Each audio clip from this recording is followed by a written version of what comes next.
that you've gotten to all of these experiences, and we'll make our way back to where you're at today and what you're doing and how you got there. Because you talked about the GPS. I think that we are who we are because of the journey, not that necessarily the destination. Correct. And the journeys that you've gone through, those Dave in the doorway moments, when you talk at functions, you meet business leaders, and you ask them, what was your Dave in the doorway moment?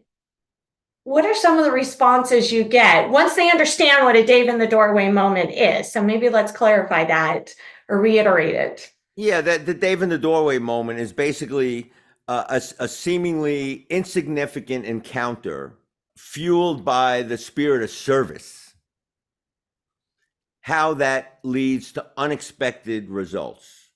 And sometimes the unexpected results is like a cascade, it's like a waterfall. Sometimes you're rewarded in like kind, like the whole rule of karma is like you're rewarded in a like way. But in my case, I believe that sometimes you're rewarded in multiple ways.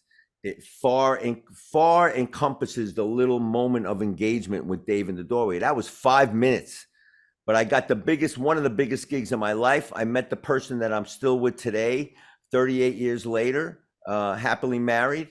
And so sometimes you bring a shovel full and you get a dump truck in return. So and some of the responses, to answer your question, some of the responses are similar to that, where, hey, somebody asked me to do a favor, to accompany them to this church meeting or something, or a meeting, and the person really didn't want to go, but as a favor, you go with the person, and you go reluctantly, but at this meeting, you meet this person, you lock eyes, this other person, you start dating, and they end up to be your wife. It's just because you did a favor and went to a meeting with somebody, or whatever. I bumped into an old friend of mine from high school in a supermarket, and, oh, what are you doing these days? Well, I'm unhappy with well, give me a call on Monday. And that ends up, that little Dave in the doorway moment in the supermarket ends up where the guy goes and calls him on Monday, and goes to work with that gentleman. The gentleman now ended up being a CEO or something. But similar stories like that, like seemingly insignificant, randomly running into somebody in a supermarket that you knew from high school or something.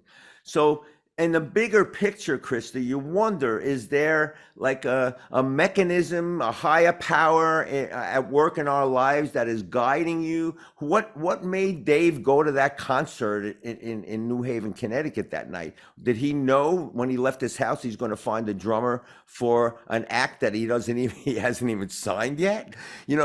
What causes this Vistage member to go to the supermarket that at that time? And so what I tell myself is possibilities are endless. When I think back at the certain synchronicity and that kind of thing, where you wonder if there's an entity behind a curtain, like the Wizard of Oz, like moving you.